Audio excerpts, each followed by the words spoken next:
जी हाँ, बड़े बड़े ठीक कहते हैं कि बड़े बड़े बोल नहीं बोलने चाहिए। एंडरसन 180 ओवर के बजाय 70 से 80 ओवर में मैच खत्म करने के चक्कर में थे और वो हुआ जो उनके वहमो गुमान में भी ना था।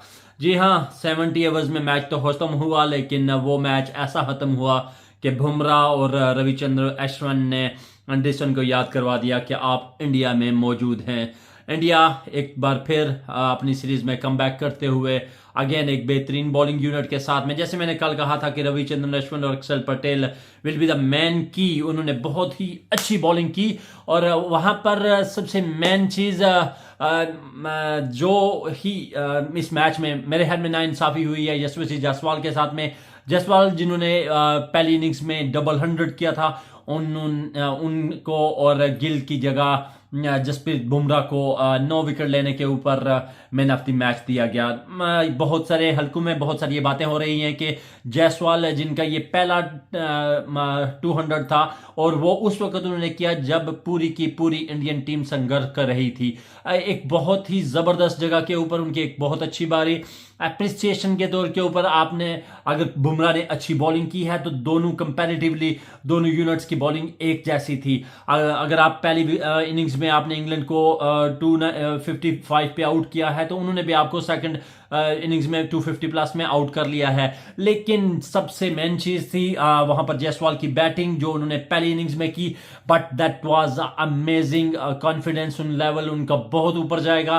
मैंने बहुत टाइम से ये कह रहा हूं कि ही इज अ प्लेयर जो कि इंडिया के लिए लॉन्ग टर्म के लिए एक बहुत ही सॉलिड परफॉर्मेंस देने की सलाहियत रखता है। जी हाँ, आज के मैच में बहुत ही जबरदस्त तरीके से इंडिया ने फाइट बैक करते हुए इंग्लैंड को 106 रन से शिकस्त दी, जिसमें बहुत बड़ा हाथ था रविचंद्र अश्विन का 3 विकेट का और उसके साथ में बुमराह की 3 wicket.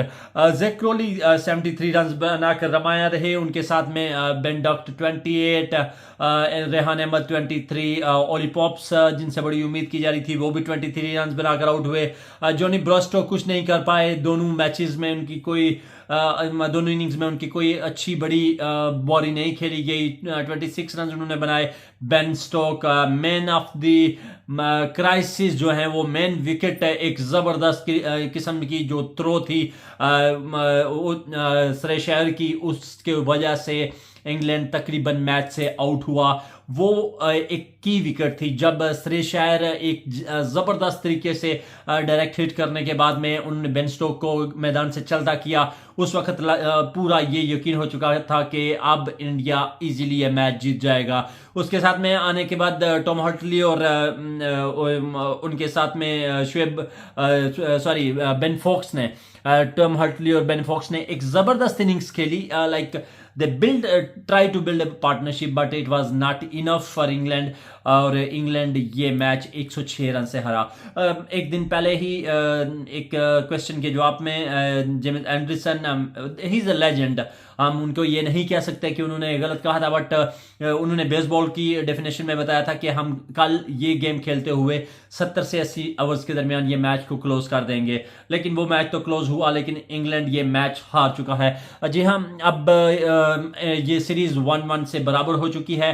Top performer of the match थे यशस्वी जायसवाल, जिन्होंने अपना पहला दोहरा शतक बनाया। उसके साथ में शुभमान गिल ने भी अपना खाता खोला सेंचुरीज का और उन्होंने भी सेंचुरी स्कोर की इस सीरीज में।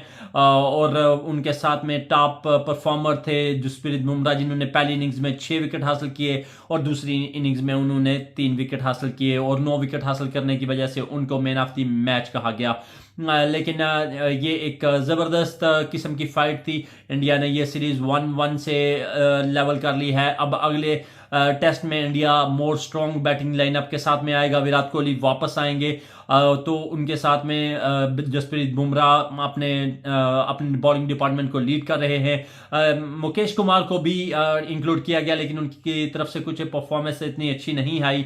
सिराज और शामी की तरह की एक्सपेक्टेशन हर आदमी उनसे कर रहा है, लेकिन इतना जल्दी मुकेश इस लेवल पे आने के लिए उनको एक टाइम चाहिए, इतना जल्दी नहीं आ सकते। तो आज इंडिया ने एक जबरदस्त फाइट करते हुए अपना मैच बहुत ही ज़बरदस्त तरीके से उन्होंने अपने हाथ में लिया।